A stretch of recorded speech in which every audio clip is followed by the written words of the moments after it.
Many are calling Jay-Z's new album, I think it's called 444, the message on the album.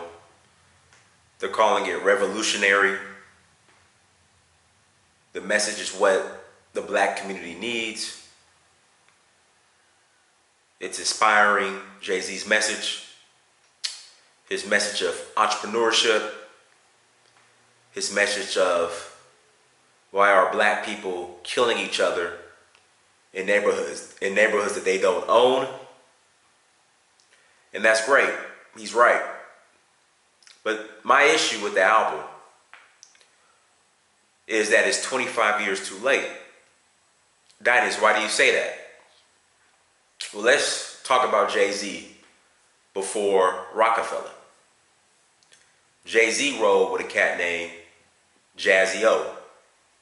Or Jaz-O.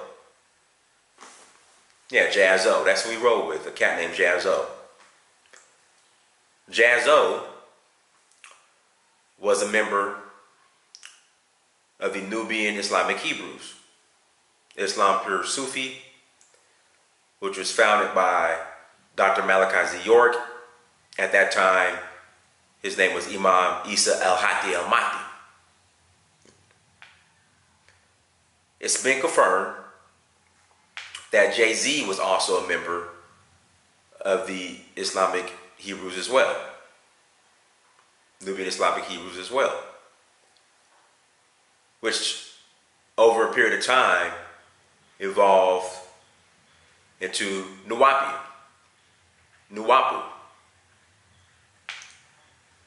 So that is why are you bringing this up?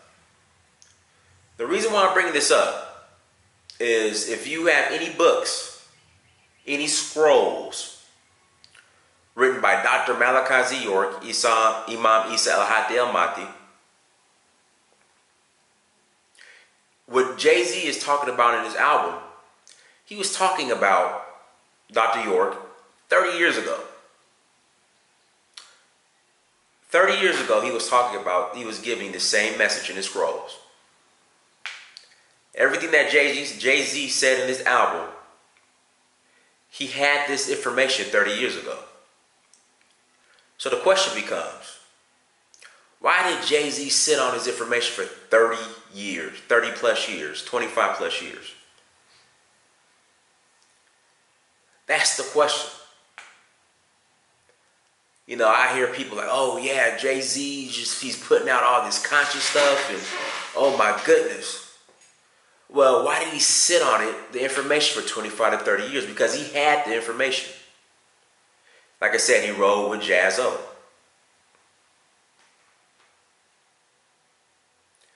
And again, Jay-Z was also a member of the Nubian Islamic Hebrews. Everyone knows that on the street. Because let's deal with reality here.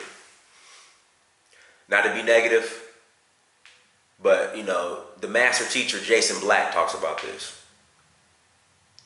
In gentrification. Pretty much the neighborhood that Jay-Z grew up in, the neighborhood that a lot of these rappers come from in New York, you know, Harlem, Bronx, Marcy Projects, whatever. It's a wrap for black people in these neighborhoods. Meaning we don't own anything. I'm going to say we. We're being completely gentrified out of these neighborhoods. Same thing in LA, same thing in Chicago. Atlanta is doing better. But the majority of these neighborhoods in New York, it is a wrap for black people. These historically black neighborhoods. We don't own anything. It's even to the point now, if you think I'm exaggerating, black people, we are upset at I think he's white or Jewish, I would say landlord, who owns a building with Biggie's portrait on it, that he's going to paint over, remove the portrait of Biggie, and people are outraged. So my question becomes, you try to tell me all this rap money, all these rappers that have came out of these neighborhoods, They don't own a building to put Biggie's portrait on it.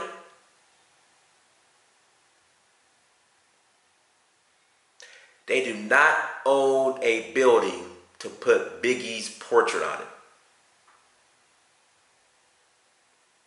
So that's proof that it's just unfortunate that for the most part it's a rap for black people in New York City. And that Jay-Z's album, because he's from New York, that he just released, the 444 album, is 25 to 30 years too late. It's too late. This information should have been put out on Jay-Z's platform 30 years ago. And the reason why he didn't put it out was because when Jay-Z came out, you had the decline of conscious music. You know, you had your X-Clan, who I remember specifically, and some other groups. And so Jay-Z was focused on his money, which is cool, which I get. I understand. And he knew being conscious like this, the record executives would not buy the music, or it wouldn't sell, and the record executives wouldn't get behind it. That's why when Damon Dash says he's a boss and all this other stuff, it's like, no, you had a boss to answer to. Because again, why wasn't this music put out 25 to 30 years ago when black people should have took heed to it and prepared for what's going on right now in New York City? And again, because music like this wouldn't, Jay-Z knew that this wouldn't sell, and he wanted to get his money, which is cool. It's whatever. That's the reason why. Like Kareem Abdul-Jabbar said, putting profit over conscience. Profit over conscience. That's what it was about. So again, Jay-Z has always had access to this information. Because again, Jay-Z was a Nubian Islamic Hebrew. He rolled with Jaz-O. And they had access to all the scrolls in Dr. York's books. And everything Jay-Z is talking about was Dr. York covered 30 years ago. Predicted all of it.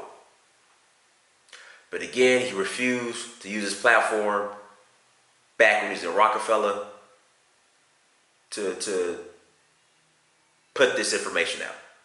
But he wants to do it now, which is cool. I guess it's never too late, but for the most part, again, and I don't want to sound negative, but this Biggie situation, with people upset that his mural is being removed on the side of a building. And my question was, okay, so you trying to tell me Diddy or all these rappers in New York don't have a building where they could put Biggie's face on?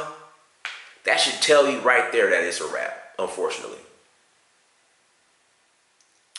Follow me on social media. Search for Uhuru on Instagram, Snapchat, Twitter, and Facebook. Go to www.dynasmir.com. Check out our indigenous African art, jewelry, fashion, and accessories. Go to searchforuhuru.com. Learn more information on the documentary we're shooting. Last but not least, go to Amazon.com. Search your name, Dynasty Amir, and buy a book. I've written several, so please support and buy one. Dynasty Amir, search for Uhuru, the Cafe Time Don. Till next time, I'm out.